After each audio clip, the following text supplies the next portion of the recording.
فوز تونس اليوم على قطر بثلاثية مقابل لا شيء، فوز لا يسمن ولا يغني من جوع. أنا في الأولى الإخوان شوف شا رشحت قطر غادي تصدر، رشحت التوانسة الزوجين، رشحت لك سوريا الثالثين، ورشحت لك فلسطين الرابعين. ساعة صدقوا العكس، واش فلسطين وسوريا كانوا لاعبين على التعادل؟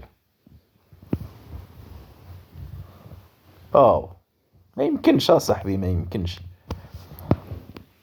دروك حاليا شكون اللي عندهم النقاط؟ عندك غير المغرب والجزائر، 4 النقاط.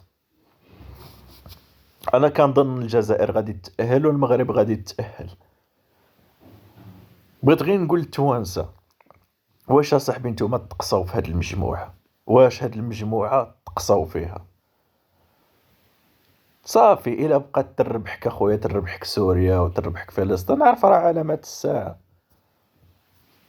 حيتاش اصلا نتوما راكو واعرين على فلسطين وواعرين على سوريا. يكون جيبوا المحللين الرياضيين، راني عارف بلا كرة فيها المفاجآت. نسولو المحللين الرياضيين وش غادي يتوقع لك؟ غادي يتوقع لك قطر وغادي يتوقع لك تونس، كاينه ولا ما كايناش الاخوان؟ ولكن الصراحة الميدان 90 دقيقة، علاش كيقول لك؟ شوف كيقول لك ديما الخصمين خاصك تعطيهم 50-50. هادشي اللي كاين، وتحياتي.